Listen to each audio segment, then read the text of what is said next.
Bradesco, entre nós você vem primeiro.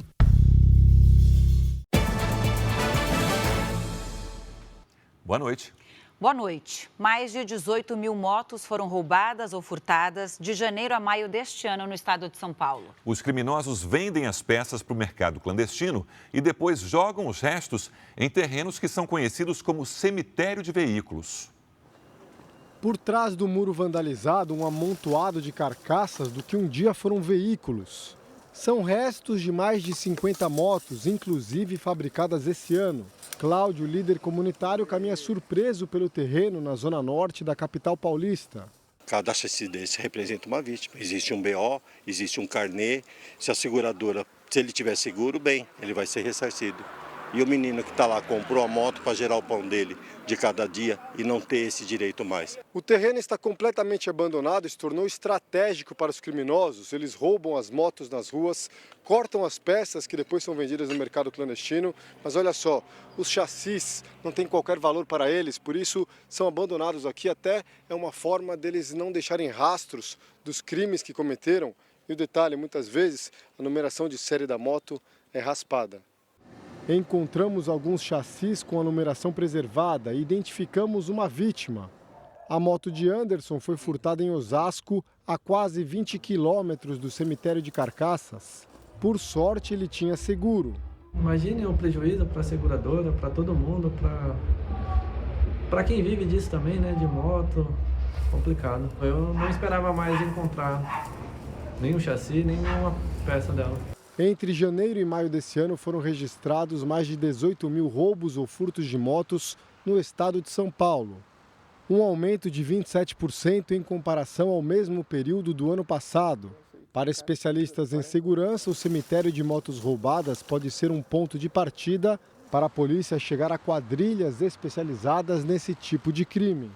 Por que aquele ponto? Que motos são aquelas onde foram roubadas, usar dados, evidências e dessa forma é possível chegar a uma solução para o problema do ponto de vista de segurança, do ponto de vista de condenação desses que se dedicam a esse crime. Veja agora outros destaques do dia. Motoristas já pagam mais na maioria dos pedágios das estradas de São Paulo. Novo equipamento ajuda a identificar sonegação de impostos no transporte de cargas. A cada 4 segundos, um cliente de banco é alvo de tentativa de fraude no Brasil. Quarta noite de protestos na França contra a morte de adolescente em blitz da polícia. E o espetáculo das baleias jubarte que escolheram o Rio de Janeiro para ter os filhotes.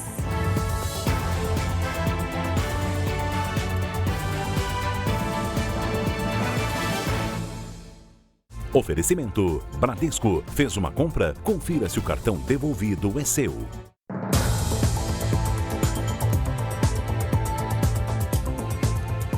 Fraudes contra planos de saúde estão se popularizando no Brasil. No ano passado, as irregularidades em reembolsos podem ter sido responsáveis por um roubo de quase 4 bilhões de reais. Guilherme precisava passar com um endocrinologista. O valor da consulta assustou, R$ 900. Mas a clínica propôs uma alternativa. Essa consulta seria um custo zero para mim. Eu achei bastante estranho, quis entender como isso funcionaria, tendo em vista que o reembolso do meu plano era muito inferior a esse valor. E foi quando ela me informou que bastaria eu fornecer login e senha do meu plano, que eles tocariam todo o procedimento por conta deles. Ele recebeu um termo reforçando o pedido de login e senha do convênio para acompanhamento do reembolso. Em destaque, a afirmação de que o paciente não teria custo algum.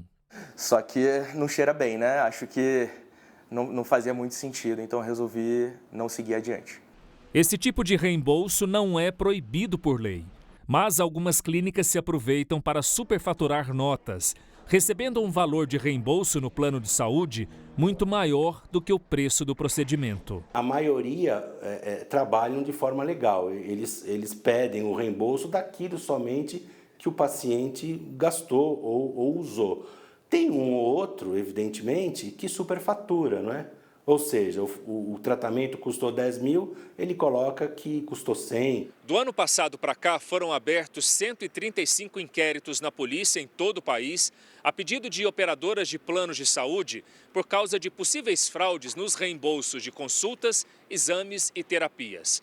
A associação que representa o setor estimou um aumento de quase 4 bilhões de reais nos gastos com reembolsos em 2022.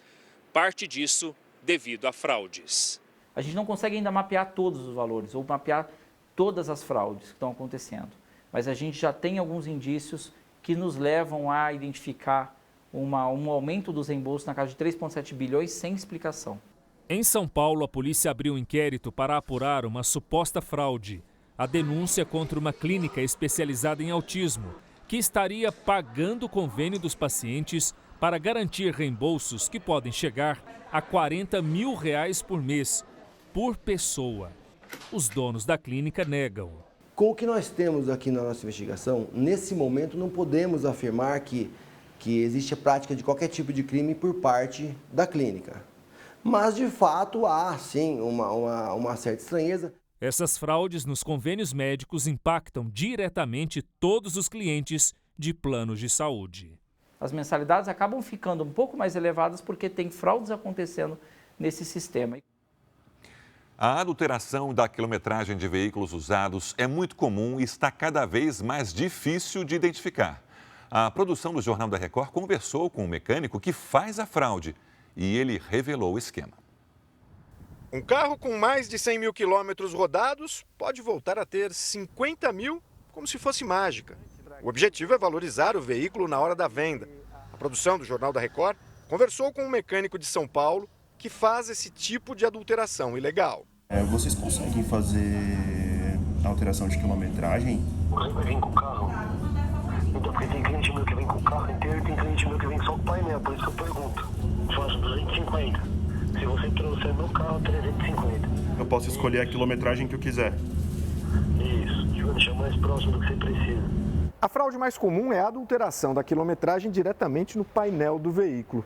Mas com um scanner, como esse daqui, utilizado pela maior parte das oficinas mecânicas hoje em dia, dá para descobrir.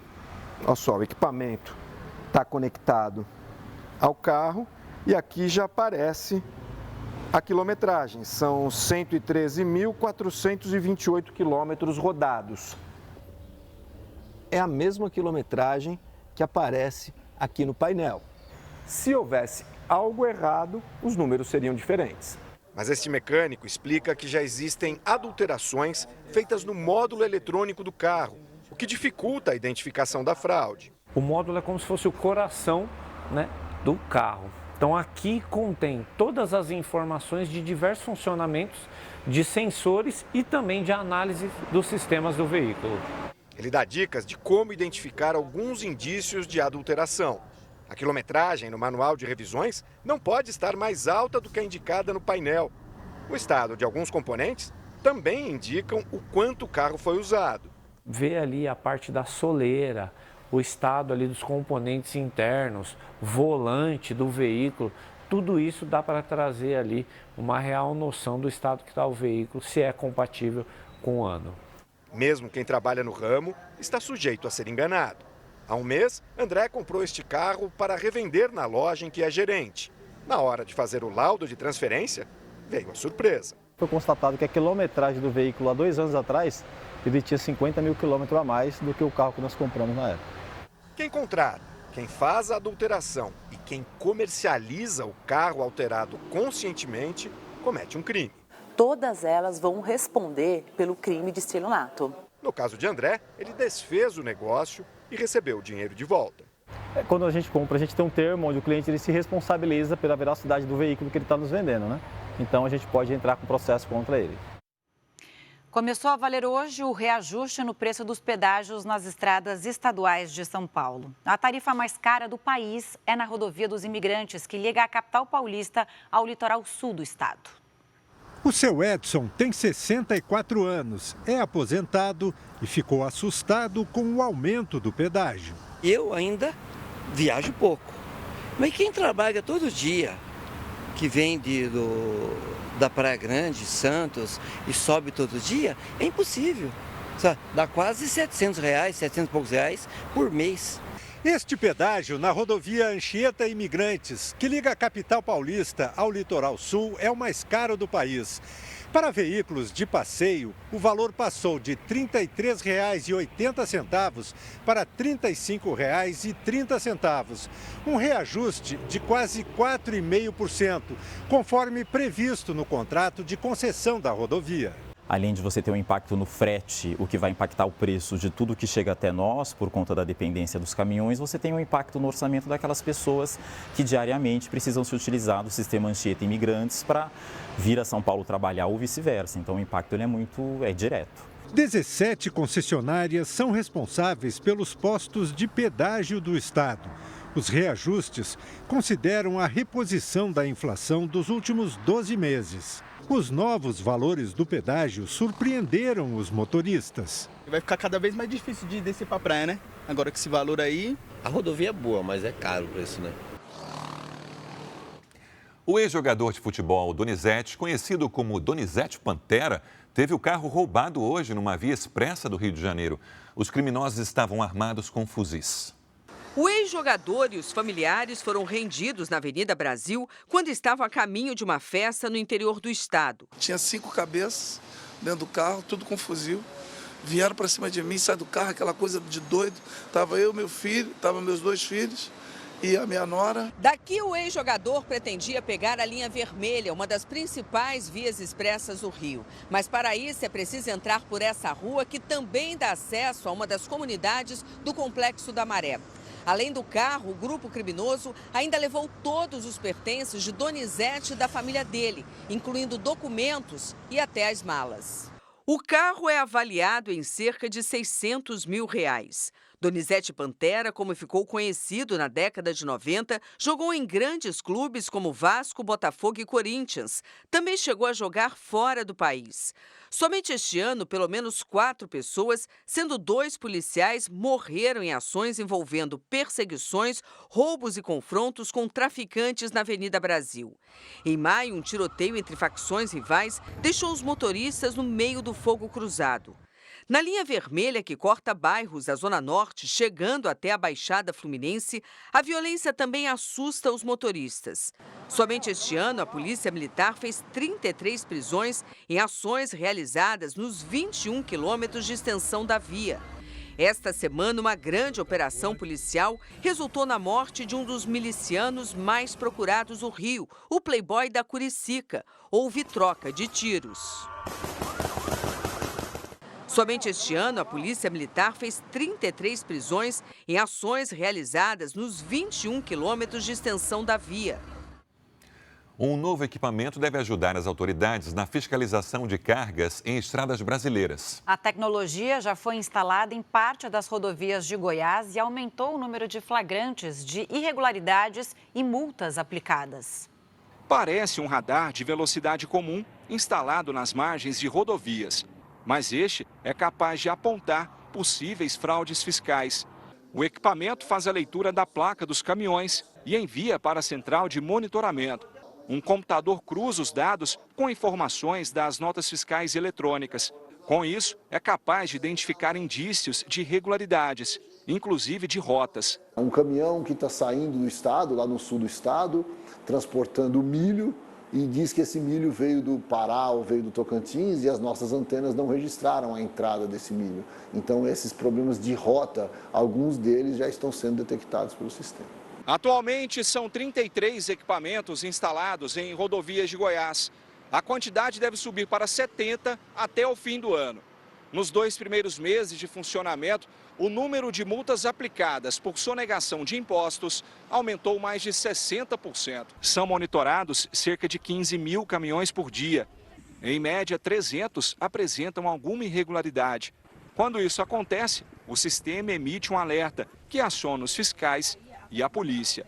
No fim de semana, o sistema apontou que um caminhão circulava sem nota fiscal vinculada. Dentro dele, os policiais encontraram uma carga de cerveja avaliada em R$500 mil. Já na BR-153, uma carreta saiu de São Paulo alegando estar transportando sucata. Na verdade, estava carregada com motores e peças de carros de luxo. O ministro da Fazenda, Fernando Haddad, se reuniu com o setor varejista em São Paulo e ouviu críticas de que a reforma tributária pode aumentar o preço da cesta básica em até 60%. O primeiro encontro de Haddad foi com o presidente da Associação Brasileira de Supermercados. João Galassi fez críticas ao atual texto da reforma tributária. Segundo um estudo apresentado por ele, o impacto da aprovação pode deixar a cesta básica mais cara. A proposta da reforma, atualmente, ela terá um impacto na cesta básica no Brasil em torno de 60%. Fernando Haddad não falou com a imprensa e coube ao secretário extraordinário da reforma tributária, Bernard Api, rebater as contas da Abras. Eles só olharam a tributação da margem dos produtos da cesta básica. Esqueceram de colocar no cálculo deles a redução de custo que os supermercados vão ter em função da cesta básica, pela recuperação de créditos que hoje eles não recuperam. Fernando Haddad também se reuniu com representantes do setor varejista para tratar de outro assunto: a isenção de impostos nas compras de produtos importados de até $50. A medida, que foi publicada ontem no Diário Oficial, provocou uma reação imediata de empresários, que pedem o tratamento igual ao destinado aos sites estrangeiros. O presidente do Instituto para Desenvolvimento do Varejo, Jorge Gonçalves Filho, disse que a medida vai provocar crise nas empresas que competem diretamente no segmento. É muito prejudicial para o varejo, para a indústria e poderá levar a um forte desemprego, a fechamento de lojas, a algo que não é visível de imediato. Não queremos impostos, não queremos aumento de tributo, nós queremos isonomia. Está marcada para terça-feira a votação do Marco de Garantias no Senado. Essa proposta é do governo federal e tem como objetivo diminuir custos da tomada de crédito e os juros de financiamentos. O Helder acabou de comprar um apartamento financiado em 30 anos. O banco que emprestou o dinheiro pegou o próprio imóvel como garantia. Com essa modalidade, a gente consegue uma taxa de juros mais acessível, menor, em relação aos empréstimos comuns que estão disponíveis aí no mercado. Mas os juros poderiam ser ainda menores se o banco que emprestou o dinheiro tivesse a certeza de que vai receber os valores de volta e rapidamente. Essa é a ideia do Marco de Garantias em discussão no Congresso Nacional. O projeto foi aprovado pela Câmara dos Deputados e deve ser votado na semana que vem na Comissão de Assuntos Econômicos do Senado. O cerne desse projeto é você poder alavancar o crédito no Brasil e diminuir a taxa de juros. Hoje você vai comprar um carro, no final do financiamento você praticamente pagou 2. Então, com o Marco de Garantia, você desjudicializa a recuperação desse bem, de forma que você dá mais garantia e você dá também mais segurança para quem dá o crédito. Algumas mudanças que estão sendo incluídas no projeto podem provocar a redução de juros nos bancos, mas com aumento das despesas com cartórios, anulando o objetivo do projeto. O relator apresentou uma mudança que tira da Justiça a função de executar a dívida. Quando o tomador do empréstimo não conseguir quitar as parcelas, os cartórios poderiam tomar o bem sem a necessidade da execução judicial. Especialistas apontam o risco de ocorrer o efeito contrário ao objetivo do projeto. As taxas cobradas pelos cartórios podem deixar o empréstimo ainda mais caro em caso de inadimplência, e quem se sentir prejudicado vai recorrer à Justiça, sobrecarregando mais uma vez o Judiciário. Para a federação que representa os servidores do Judiciário Federal, a proposta privatiza a execução dos processos e coloca em risco quem deveria ser beneficiado pelo Marco de Garantias. Além disso, os recursos que hoje vão para o poder público seriam transferidos para os cartórios. A gente tem hoje um movimento que funciona muito bem dentro da Justiça, com servidores que prestaram concurso público, que detêm a legitimidade conferida pelo poder público para avaliar a legitimidade das execuções, as irregularidades e tudo mais que envolve uma execução, por uma lógica de funcionamento do cartório, que é uma lógica privada, exercendo uma função pública, mas de pessoas que, tirando aí o tabelião, não fizeram concurso público para exercer essas funções. Uma outra novidade diz respeito à possibilidade dos cartórios registrarem no imóvel de uma pessoa uma dívida que ela tem com outros credores. Por exemplo, se alguém tem a casa quitada, mas possui uma dívida de financiamento de carro, essa dívida do veículo vai para a matrícula do imóvel. Essa é uma nova modalidade de serviços que poderão ser oferecidos pelos cartórios, podendo levar ao bloqueio da casa das pessoas e que tem merecido críticas. A Associação Brasileira de Incorporadoras Imobiliárias, entidade que representa as construtoras de imóveis, divulgou nota demonstrando preocupação com essa proposta. Para a associação, configuraria um ato unilateral do credor e atentatório ao direito de propriedade, não podendo ser, em hipótese alguma, admitido. A senadora professora Dorinha Seabra apresentou proposta para evitar o aumento das despesas dos cidadãos com cartórios para estimular a competição. Segundo ela, um simples registro vai poder passar em um determinado município de R$ 112,15 para R$ 12.141,20 em outro, a partir de janeiro do ano que vem. Mas a proposta não foi aceita pelo relator. Eu não tenho uma competição efetivada entre os cartórios. Sem competição, os preços vão aumentar e a qualidade do serviço não vai ser benéfica ao consumidor, ao usuário. O presidente da Comissão de Assuntos Econômicos não concorda com o texto apresentado pelo relator. Nós temos que diminuir custos. Por isso que o projeto original veio para diminuir custos, né? E ali a maioria dos senadores, eles também não concordam. Nós colocamos ali emendas e outros senadores de oposição, de situação, colocou emendas e está se discutindo essa questão, principalmente as dos cartórios. A votação do Marco de Garantias está na pauta de terça-feira da Comissão de Assuntos Econômicos. O relator, senador Everton Rocha, admitiu que ainda não existe um consenso sobre o texto e que vai apresentar um complemento de voto na segunda-feira, depois de se reunir com a equipe econômica do governo. O presidente Lula acompanhou o treino das jogadoras da seleção feminina de futebol hoje, em Brasília. As atletas se preparam para o último amistoso antes do início da Copa do Mundo de Futebol Feminino, que vai ser realizada na Austrália e na Nova Zelândia. O presidente Lula estava com a ministra do Esporte, Ana Moser, e com o presidente da CBF, Edinaldo Rodrigues. Em conversa com jornalistas, Lula disse que fará o possível para trazer o Mundial Feminino para o Brasil. O presidente também falou que não está preocupado com a situação da ministra do Turismo, Daniela Carneiro. Ele tem sido pressionado a trocar o comando da pasta.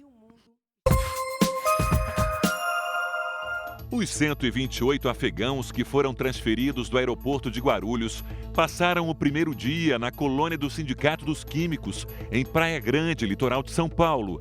Entre os refugiados estão 37 crianças. O grupo recebeu alimentação e os exames médicos constataram que todos estão saudáveis. Criminosos armados explodiram 2 agências bancárias no município de Santa Branca, no interior de São Paulo. Houve troca de tiros com a polícia, mas ninguém ficou ferido. Ainda não se sabe quanto foi roubado. Ninguém foi preso. O Plano Real completa hoje 29 anos. O presidente Itamar Franco instituiu a nova moeda nacional, que tinha como missão enfrentar o descontrole da inflação.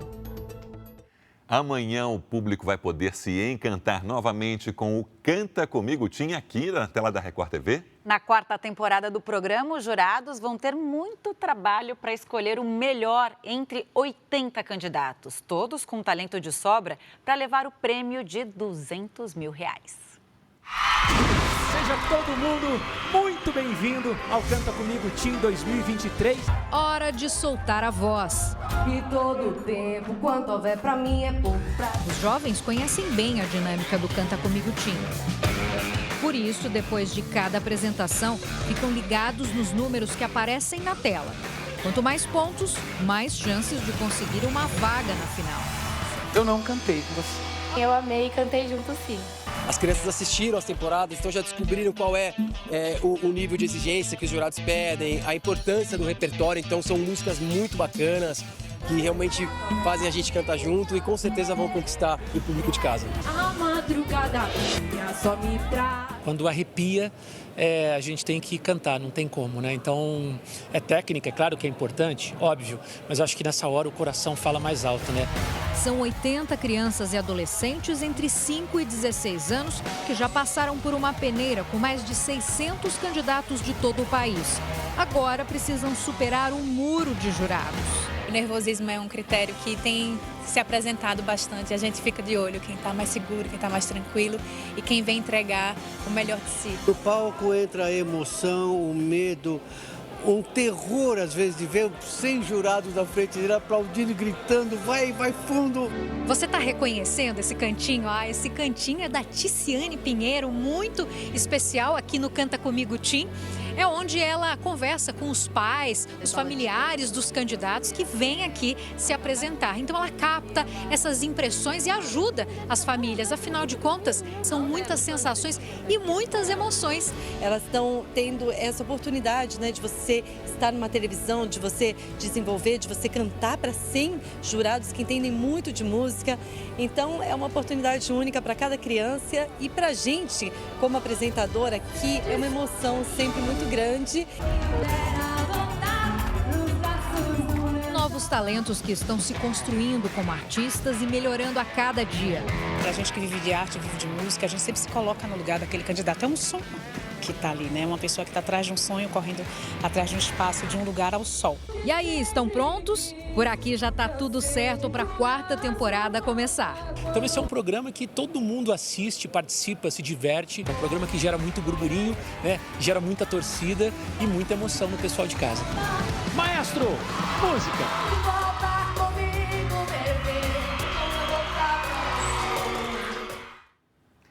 Veja, ainda hoje, os 200 anos da independência do Brasil são comemorados só agora na Bahia. Festival promove encontro entre artistas surdos e ouvintes em Belo Horizonte. Sol escaldante e tornados podem atrapalhar viagens do feriado da independência americana. Neste fim de semana, Belo Horizonte cedia o primeiro festival mineiro com artistas surdos. A programação vai ser na língua brasileira de sinais e conta com apresentações de teatro e oficinas. Desta vez, os papéis se invertem. A plateia entra no universo sem som e uma intérprete traduz o diálogo para os ouvintes. Há Libras como comunicação principal e a tradução é para o português. Então a acessibilidade é para as pessoas ouvintes que chegam aqui no evento. Neste fim de semana, acontece em Belo Horizonte o primeiro Festival Mineiro com artistas surdos. Na programação do evento estão desde apresentações teatrais a oficinas. Catarine namora um surdo e sabe a importância desta experiência entre ouvintes e pessoas surdas. É no mesmo ambiente que pessoas surdas e ouvintes estão convivendo, é que a gente desperta a nossa empatia, a gente vê como que é importante a diferença de cultura, como que são as necessidades que cada pessoa ouvinte e pessoa surda tem. Segundo o IBGE, cerca de 1% da população brasileira possui deficiência auditiva. Em Belo Horizonte, um dos principais eixos culturais do país, são 107 mil pessoas com algum grau de surdez. O festival abre espaço e convida à reflexão sobre a inclusão de pessoas surdas nas artes, como a Sabrina. Eu aprendo muito sempre, porque no futuro eu posso, por exemplo, me tornar uma atriz e aprender mais em diversos espaços, compartilhar com mais pessoas e assistir também a espetáculos. Então, é importante para incentivar as pessoas a refletir também como que muitas vezes essa falta de comunicação influencia na vida dessas pessoas surdas. Quase 10 dias de inverno e a temperatura não caiu tanto como nos anos anteriores. O mês de junho, que terminou ontem, aliás, tempo voando, teve calor acima do normal na maior parte do país. Lidiane Sayuri, ótima noite para você. E aí, como é que fica o tempo e a temperatura em julho? sem muitas mudanças, viu, Camila? Boa noite para você. Sérgio, muito boa noite a todos. Julho será mais quente que o normal em quase todas as regiões do Brasil. Apenas nestas áreas claras aqui do mapa, do Espírito Santo até a Paraíba, a temperatura fica abaixo da média. E isso já começa a valer a partir de amanhã. Grande parte do país está sem nuvens neste momento. Neste domingo, previsão de tempo firme do Rio Grande do Sul até o interior do Nordeste, em todo o Centro-Oeste e do Tocantins até o Acre. O ar seco que está sobre o Brasil Central mantém baixa a umidade relativa do ar nos próximos dias. Em Mato Grosso do Sul, Goiás, no Distrito Federal e em Mato Grosso, os índices podem chegar a 12%, umidade de deserto e que coloca a região em alerta. Em Florianópolis, máxima de 21 graus. No Rio de Janeiro, domingo à tarde, com 26. Em Goiânia, faz 29. Em Aracaju, 27. Em Teresina e em Porto Velho, até 34 graus. No Recife, em Salvador e em Maceió, a chuva forte continua no domingo e diminui na segunda-feira. Em São Paulo, tempo firme nos próximos dias. Não quer dizer quente, tá? Neste domingo, máxima de 22 graus. Tempo delivery, a Adriana é de Camaçari, na Bahia? Vamos lá, Adriana aqui na tela. Boa noite, Adriana. Olha, chove no domingo e a previsão indica uma trégua na chuva entre segunda e terça de manhã. Algo bem típico desta época do ano. Amanhã, máxima de 26, na segunda, 28 e na terça, 26 de novo. E o Sidney é da cidade de Rolim de Moura, Rondônia. Vamos lá. Sidney, boa noite. Olha, tá com a garrafinha de água por perto? Você vai precisar bastante dela nos próximos dias. Até terça, nada de chuva e muito calor. E aí a temperatura passa ali dos 33 graus. Aproveite e participe também do Tempo Delivery pelas redes sociais com a hashtag #VocêNoJR. Bom domingo, Camila, Sérgio. Ótimo descanso, Lide. Obrigada. Veja a seguir, 2 em cada 5 cidades do estado de São Paulo não têm coleta seletiva de lixo. Litoral do Rio de Janeiro recebe visitas ilustres. Mais de 100 baleias jubarte e golfinhos foram vistos por aqui só esta semana. Mais de 800 mil turistas devem visitar Gramado neste mês em busca de frio. A cada 4 segundos, o sistema bancário brasileiro é alvo de uma tentativa de fraude. Só este ano, mais de 3 milhões de tentativas de crimes financeiros foram interrompidas no país pelos sistemas de segurança digital. Foi na hora do almoço que a Karina recebeu a ligação. Do outro lado da linha, uma pessoa se apresentou como atendente de uma agência bancária. Quando me ligaram, eles confirmaram todos os meus dados, passaram os meus dados, eu simplesmente confirmei, entendendo que era o banco. Fábio, marido da Karina, recebeu uma ligação parecida. Ele fez tudo o que o falso bancário pediu. No fim das contas, o casal foi vítima de um golpe. Tem uma sofisticação nesse golpe de imitar com muita fidelidade o atendimento do banco. E o valor total aí desse golpe que a gente sofreu foi da ordem de R$7 mil, mais ou menos. Depois disso tudo, eu tenho medo, eu fico com dúvida com relação aos números que me ligam, a comunicação de banco. De acordo com uma empresa que faz análises de dívidas financeiras, neste ano cerca de 3 milhões e 500 mil tentativas de fraudes foram barradas pelas ferramentas de segurança dos bancos brasileiros. É o equivalente a 1 a cada 4 segundos. Segundo a Federação dos Bancos, esse número é reflexo da quantidade de pessoas que passaram a usar o serviço digital. Para se ter uma ideia, no ano passado, 8 em cada 10 operações bancárias foram feitas de forma remota, pelo computador ou até mesmo pelo celular. A gente teve uma alavancagem desse uso, um aumento desse uso durante a pandemia pela própria necessidade. E o que a gente percebe é que esse usuário, esse cliente, ele passa a usar o canal digital e ele usa cada vez mais e com mais frequência. Mais de 50% acessam mais de uma vez por dia esse canal. Os brasileiros ainda passaram a usar mais um aplicativo de mensagens para fazer os pagamentos. A ferramenta foi liberada pelo Banco Central em março de 2021 e teve crescimento de 531% em um ano. Foram 56 milhões de transações. As operações via Pix também bateram recorde de acordo com a Febraban. Foram quase 12 bilhões, representando um aumento de 105%. O usuário ele pode usar sem preocupação. O sistema financeiro nosso nacional, ele é referência globalmente em termos de segurança. Os usuários, pessoas físicas, foram os que mais aderiram à tecnologia por causa da gratuidade e da facilidade. Já entre as pessoas jurídicas, o tempo de adesão demora mais, porque as empresas precisam investir dinheiro para mudar os sistemas de pagamento. É uma preocupação e uma consciência de todas as empresas que estão investindo cada vez mais em segurança para combater esse desafio das ameaças e fraudes digitais.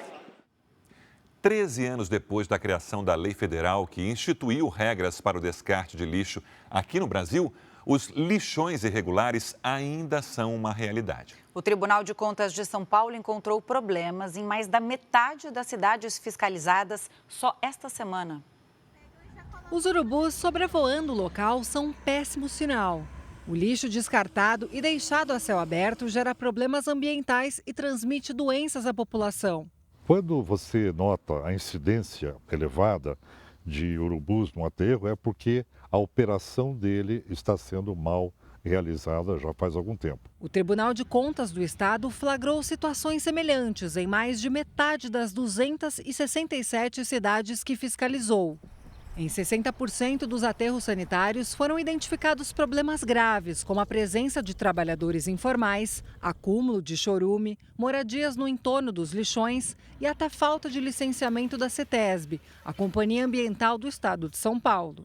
Os prefeitos, os gestores serão notificados e onde estas irregularidades serão apontadas e eles terão um prazo para resolver. A questão do lixo é uma questão muito séria, porque trata não só da questão do meio ambiente, mas também de saúde pública.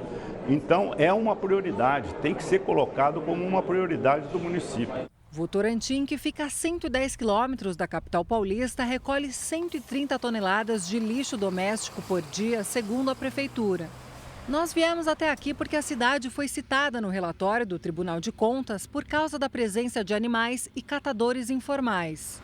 O secretário de Serviços Públicos, Luiz Cares, não quis gravar entrevista, mas negou qualquer irregularidade.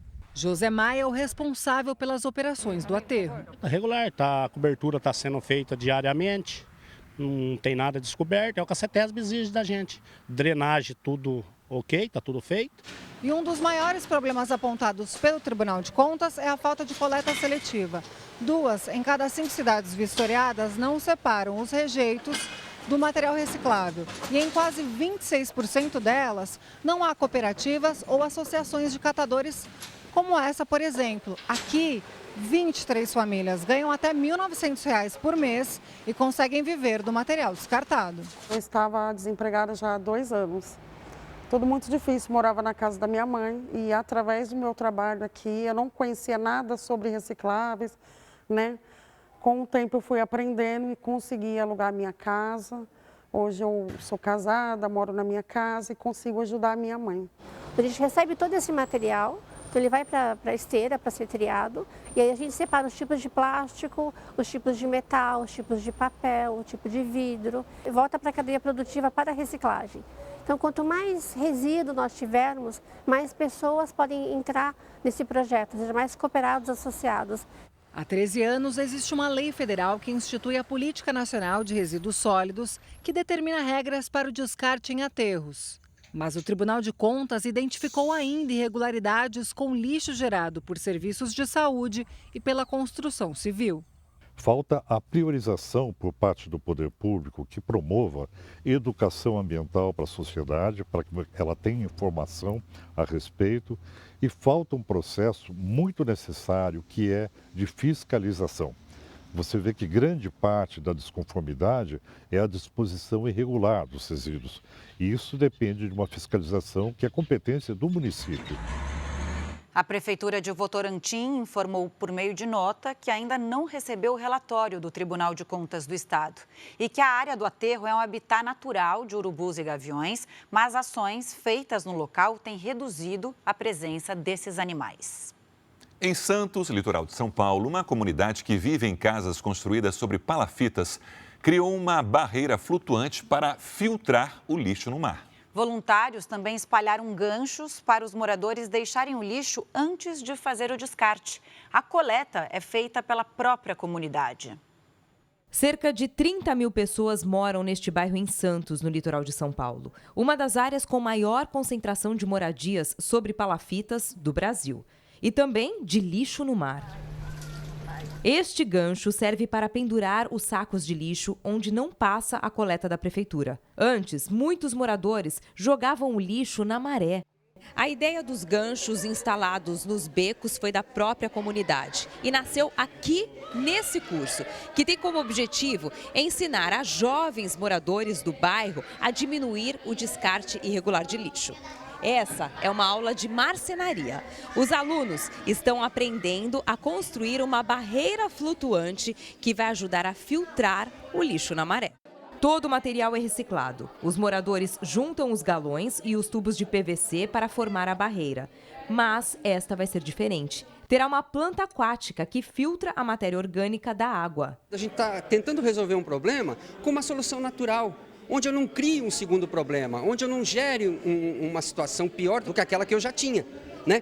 Com as plantas eu evito isso, eu uso uma solução baseada na natureza. A barreira ainda está em produção, mas as lições do curso, que completou 1 ano e meio e já formou 100 alunos, refletem no bairro. Kailan percebeu a mudança. Eu via muito lixo na maré, tem uns primos que eles gostavam de ir nadar na maré. Eu nunca quis por causa que eu falei, pô, é sujo, não vou nadar. Mas hoje está bem melhor. Natália se formou no curso e ajudou a produzir o gancho. Hoje é monitora da turma. A gente também faz um monitoramento na semana de quantos lixos, mais ou menos, iriam para a maré. E a gente vem marcando e vendo, o resultado. Está tendo bastante resultado, da pessoa não jogando na maré, né? De pouquinho em pouquinho está chegando lá. A Caixa anunciou um novo limite de financiamento de imóveis da Minha Casa Minha Vida com recursos do FGTS. Essa versão do programa também terá taxas de juros mais atrativas. E tem gente já de olho nas novas oportunidades para pegar as chaves da casa própria. O Arthur está de casamento marcado para o ano que vem. Ele tem 22 anos e já pensa na casa própria.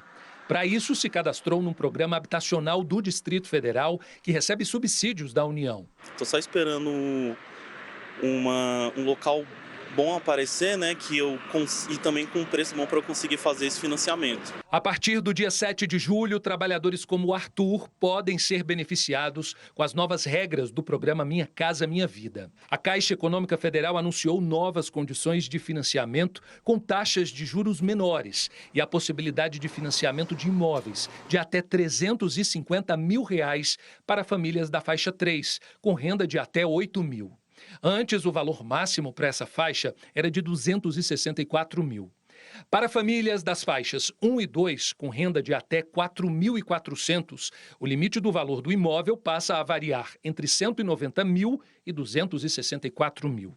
A faixa 1 do programa também teve ampliação. Antes destinada às famílias com renda de até R$ 2 mil, passa a contemplar famílias com renda de até R$ 2.640, permitindo que mais pessoas possam ter acesso aos financiamentos e aos descontos com recursos do FGTS. Elas visam enfrentar o maior obstáculo que tem para a realização do financiamento, que é o valor da entrada. Muitas famílias conseguem pagar a prestação, mas não conseguem juntar 10, 15, 20 mil para o valor da entrada. Raíssa achava impossível realizar o sonho da casa própria. Agora, já considera um financiamento. O mais rápido possível, daqui uns 2 anos, quem sabe. Dentro das novas condições do programa, a Caixa anunciou também a redução em 0,25 ponto percentual das taxas de juros oferecidas para as famílias com renda de até R$ 2 mil. Nas regiões Norte e Nordeste, passou de 4,25% para 4% ao ano. E nas demais regiões, de 4,50% para 4,25% ao ano. Com todas essas mudanças, o Arthur já não vê a hora de se mudar com a futura esposa. Ainda mais nós que somos jovens, né, acaba auxiliando bastante. Amanhã, dia 2 de julho, é uma data considerada histórica na Bahia. O estado celebra os 200 anos de uma batalha vitoriosa que ficou conhecida como a independência do Brasil na Bahia.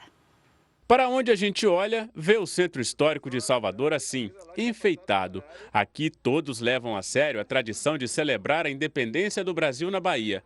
Dona Maria faz questão de preparar adereços e fantasias. O processo aqui que eu faço é porque eu me interesso muito, não sabe? Eu gosto também, acho muito bonito. De acordo com os historiadores, aquele 2 de julho de 1823 marcou a vitória dos brasileiros na guerra travada na então província da Bahia contra as tropas portuguesas, que ainda resistiam ao grito de independência no ano anterior. Uma das heroínas que se destacaram na batalha foi Maria Quitéria. Ela lutou pela libertação num período em que mulheres eram proibidas de pegarem armas. Foram esses homens, mulheres, negros, indígenas, brancos que pegaram armas, que foram para o fronte da batalha e concretizaram o processo de independência do Brasil e a separação definitiva de Portugal. A data é uma das mais importantes da Bahia. As comemorações pelos 200 anos da independência começaram no Recôncavo Baiano. O fogo simbólico sai da cidade de Cachoeira e percorre 100 quilômetros até chegar em Salvador, onde acontece o grande desfile cívico. O trajeto é o mesmo feito pelos batalhões que enfrentaram as tropas portuguesas. Cerca de 500 mil pessoas costumam acompanhar a chegada do fogo simbólico. Está virando um ponto turístico crescendo, né? Então a expectativa é maravilhosa, traz público novo. São os alunos das escolas públicas que comandam as fanfarras no desfile. O evento desperta a curiosidade das crianças sobre a importância de quem esteve na linha de frente pela luta da independência. Um adolescente de 17 anos provocou um grave acidente ao tentar fugir de uma blitz de trânsito em Belo Horizonte. O jovem dirigia em alta velocidade quando perdeu o controle da direção e só parou depois de atingir 2 casas. Para a polícia, ele contou que pegou o carro do pai sem permissão. 2 outros adolescentes que estavam no carro ficaram feridos. Um dos imóveis atingidos na batida foi interditado pela Defesa Civil. O presidente francês Emmanuel Macron adiou a visita que faria à Alemanha por causa da violência na França. A morte de um adolescente pela polícia provoca protestos em todo o país há 4 dias. O corpo do jovem de família argelina foi enterrado hoje. Centenas de pessoas fizeram fila para acompanhar as homenagens ao adolescente de 17 anos numa mesquita de Nanterre, no subúrbio de Paris. A pedido da família, a imprensa não pôde acompanhar. Na manhã deste sábado, era possível ver a destruição provocada pelos protestos em várias cidades francesas. Muitas lojas foram saqueadas. A morte do jovem de origem argelina levou para as ruas milhares de manifestantes que incendiaram carros e enfrentaram a polícia. Mais de 1.300 pessoas foram presas em todo o país no 4º dia de protestos. A Justiça decretou prisão preventiva por homicídio doloso, quando há intenção de matar, do policial de 38 anos que fez o disparo. Verão no hemisfério norte, férias escolares e feriado do Dia da Independência dos Estados Unidos. Data muito importante para os americanos. Pois é, o que tinha tudo para ser uma combinação perfeita para um descanso em família pode ser interrompido pelas más condições do clima em boa parte do país. A expectativa é que 50 milhões de pessoas peguem a estrada ou sigam a caminho dos aeroportos nos próximos dias. Mas quem for viajar precisa estar preparado para uma previsão do tempo nada favorável. Tempestades com chance de granizo, ventos fortes e até tornados são esperados para as próximas 48 horas. Pelo menos 10 estados devem ser afetados, entre eles Nova York e a capital Washington. São mais de 100 milhões de habitantes sob alertas para mudanças bruscas no tempo. Tornados têm sido frequentes e causaram muita destruição nas últimas semanas, principalmente no Texas. Aqui na Flórida, os termômetros já bateram recordes durante o mês de junho, com máximas de 35 graus Celsius em Miami. Esse pico de temperatura é normalmente registrado em agosto, ou seja, ainda tem muito calor vindo por aí. Parte da região sul dos Estados Unidos continua sob a influência de uma massa de ar extremamente quente. Além disso, a fumaça vinda dos incêndios florestais do Canadá deixou o ar de cidades do norte do país entre as piores do mundo e obrigou muitos moradores a ficarem em casa. E a Europa também enfrenta uma onda de calor. Na Espanha, os termômetros já passaram dos 40 graus e o verão por lá está apenas começando, hein? Em Portugal, as altas temperaturas e a falta de chuva preocupam produtores e ameaçam um dos mais valorizados produtos no continente, o azeite. As oliveiras fazem parte da paisagem de diferentes regiões de Portugal. No Alentejo, ao sul do país, a cada ano, as árvores têm ficado menores. São as chamadas oliveiras modernas, que já representam hoje cerca de 70% das plantações de azeitona em todo o território. O especialista da Associação Nacional dos Fabricantes de Azeite explica que essa variedade aumenta a produtividade e reduz o consumo de água. São árvores que são regadas por rega gota a gota, portanto, colocada exclusivamente a quantidade de água que a planta precisa naquela sua fase do ciclo, com temperatura, com o sol, etc., que nós temos.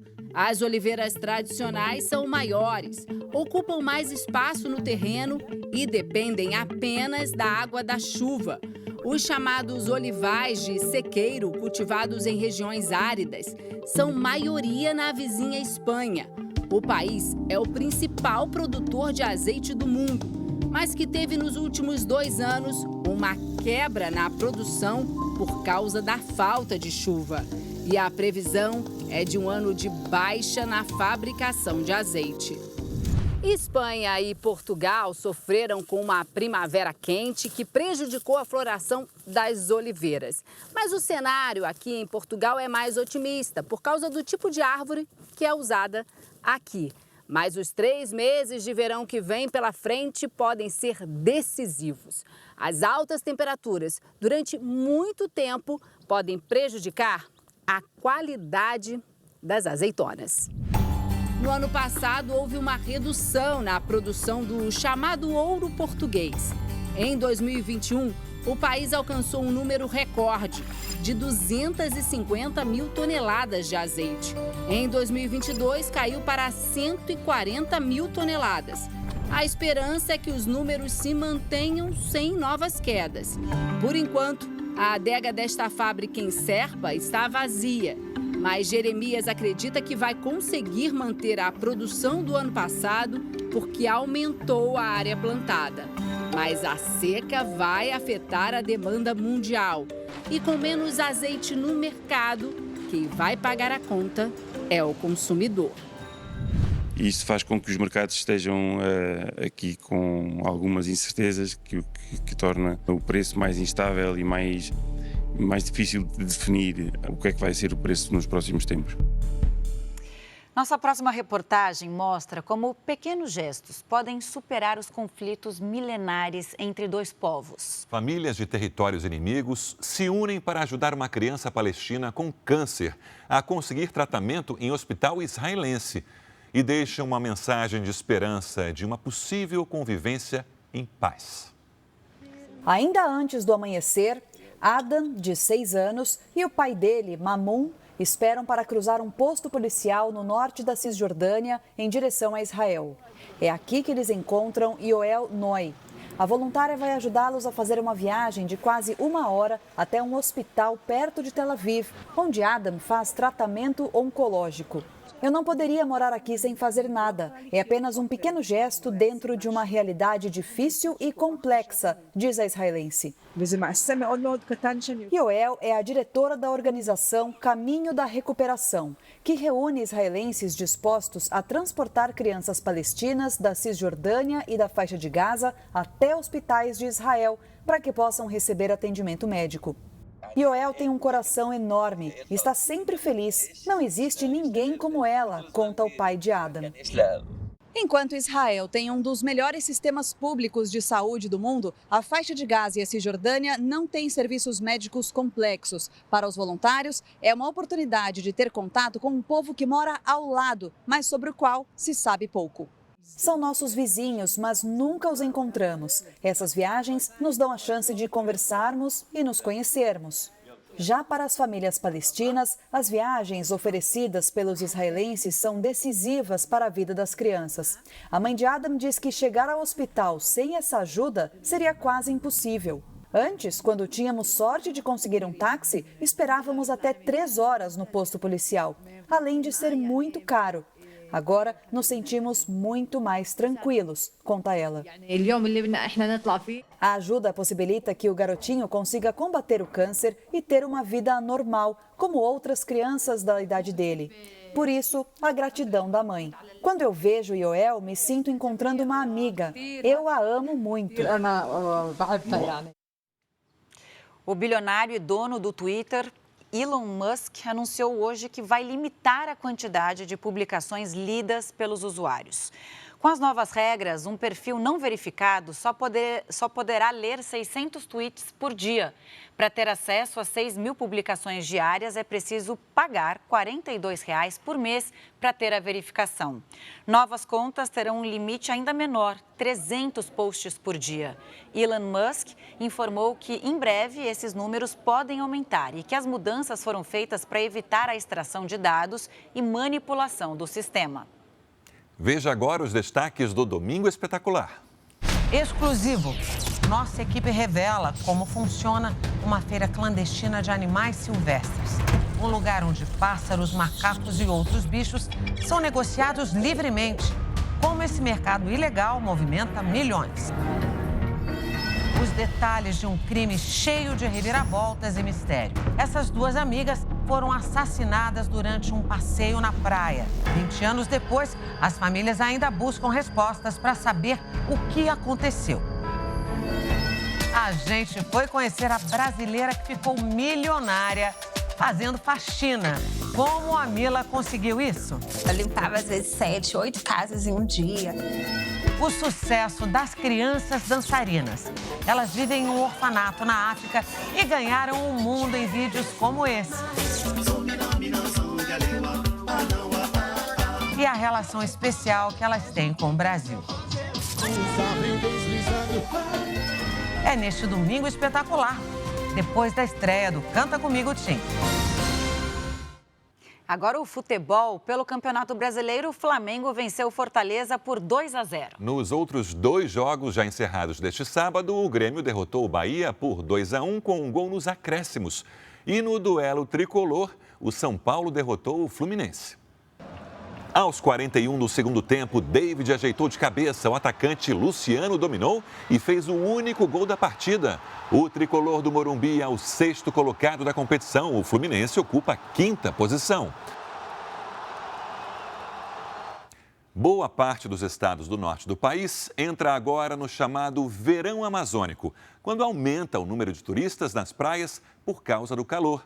Nessa época, cresce também a preocupação com os afogamentos.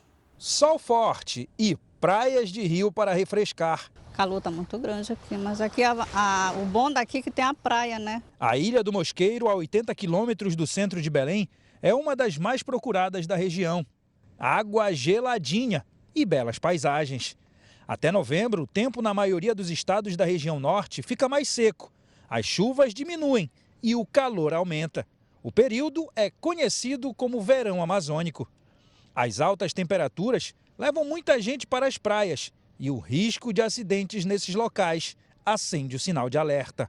Segundo os bombeiros do Pará, de janeiro até o mês de maio, 95 pessoas morreram afogadas no estado. 70% das vítimas são homens. No mesmo período de 2022, 116 pessoas perderam a vida.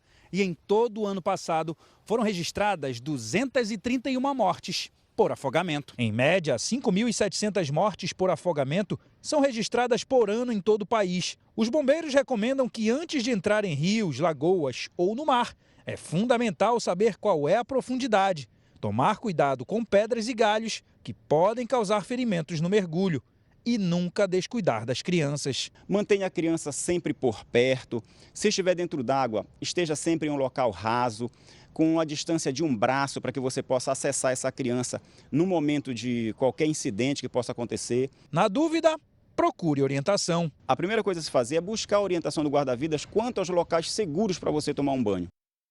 Já no Rio Grande do Sul, foi o frio que voltou. A cidade mais procurada nesta época do ano, Gramado, na Serra Gaúcha, já vê aumentar a movimentação de turistas. As férias escolares são a oportunidade para sentir aquele friozinho gostoso e aproveitar as delícias que o inverno oferece.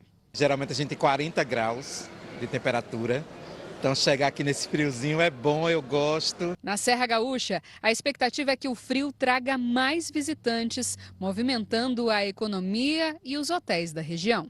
A estimativa é que Gramado receba cerca de 800 mil turistas neste mês de julho.